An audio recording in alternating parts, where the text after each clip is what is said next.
शाश्वत विकास, पर्यावरणाचं संवर्धन, कार्बन उत्सर्जनावर नियंत्रण मिळवण्यासह 2070 पर्यंत भारतानं ठेवलेलं नेट झिरोचं उद्दिष्ट गाठण्यासाठी प्रयत्नशील आहोत.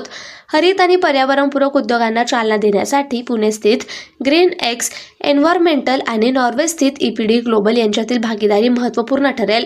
शाश्वत विकासासाठी घेतलेला हा पुढाकार आहे, अशी माहिती ग्रीन सोल्युशन ग्रुप ऑफ इंडस्ट्रीजचे व्यवस्थापकीय संचालक सागर अहिवळे आणि आरती भोसले अहिवळे यांनी दिली. ग्रीन एक्स एन्व्हायरमेंटल आणि EPD ग्लोबल यांच्यामध्ये पर्यावरणीय उत्पादन घोषणेची सेवा उपलब्ध करून देण्यासाठी आंतरराष्ट्रीय स्तरावरील धोरणात्मक करार करण्यात आला. EPD ग्लोबलचे मुख्य कार्यकारी अधिकारी हॅकॉन हाऊआन आणि ग्रीन एक्सचे सागर अहिवळे आणि आरती भोसले अहिवळे यांनी या करारावर स्वाक्षऱ्या केल्या. त्यानंतर आयोजित पत्रकार परिषदेत त्यांनी याविषयी माहिती दिली. प्रसंगी मुख्य कार्यकारी अधिकारी विश्वास पिटके उपस्थित होते. माझं नाव आरती भोसले आणि मी director Greenex environmental private limited Pune Maharashtra. तर EPD म्हणजे काय तर एन्व्हायरमेंटल प्रोडक्ट डिक्लेरेशन. तुमचं कुठलंही प्रोडक्ट जे असेल तर त्याची पर्टिक्युलर इमिशन किती आहे ह्याचं एक व्हेरीफाईड आणि ट्रान्सपरंट डॉक्युमेंट जे पब्लिकली अवेलेबल असेल that is called as environmental product declaration.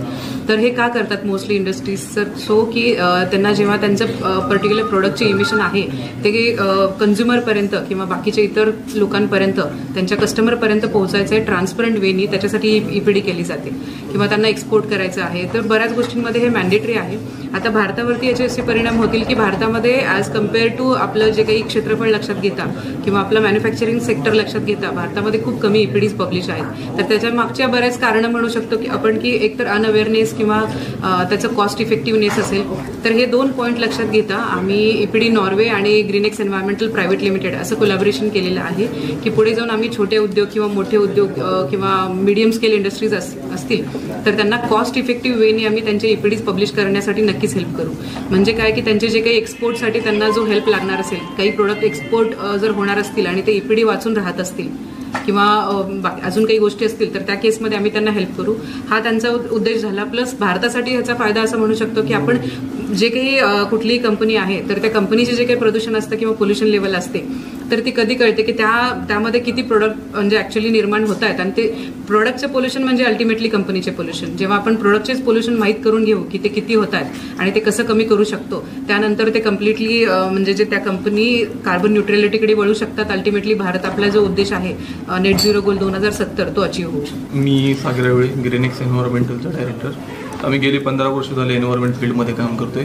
आत्तापर्यंत आम्ही जवळजवळ 2 ते 2,500 कंपनीबरोबर काम करतोय, लार्ज स्केल असेल किंवा स्मॉल स्केल असेल. तर याच्यामध्ये बरेचसे चॅलेंजेस आहेत. अवेअरनेस एक प्रकार आहे की लोकांमध्ये अवेअरनेस नाही आहे या गोष्टीचा, की पर्यावरणाकडे पाहताना आपण अवेअरनेस ठेवलेलं नाही आहे की पोल्युशन किती प्रमाणात होते. तो एक मुद्दा आहे. दुसरा मुद्दा, जर स्मॉल स्केल इंडस्ट्रीना जर एक्सपोर्ट करायचं असेल तर एक्सपोर्ट करण्यासाठी त्यांना कॉस्ट येते आणि ते कॉस्ट बेअर करणे आणि हा EPD आम्ही जो काही घेऊन आलेलो आहे कन्सेप्ट मार्केटमध्ये त्याच्यामुळे एक तर पर्यावरणामध्ये कोणत्या स्टेजला किती पोल्युशन होते याची माहिती मिळेल.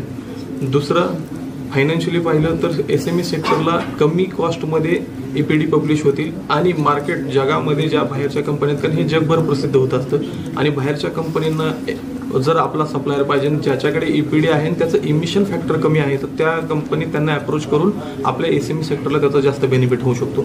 दुसरा मुद्दा पर्यावरणाचा, जर मला समजतंय की माझ्या कंपनीमध्ये ह्या लेवलला माझं पोल्युशन होतंय तर ते त्या जाग्यावरतीच त्याला कमी करू शकतात आणि त्याचा पर्यावरणासाठी पण फायदा होऊ शकतो.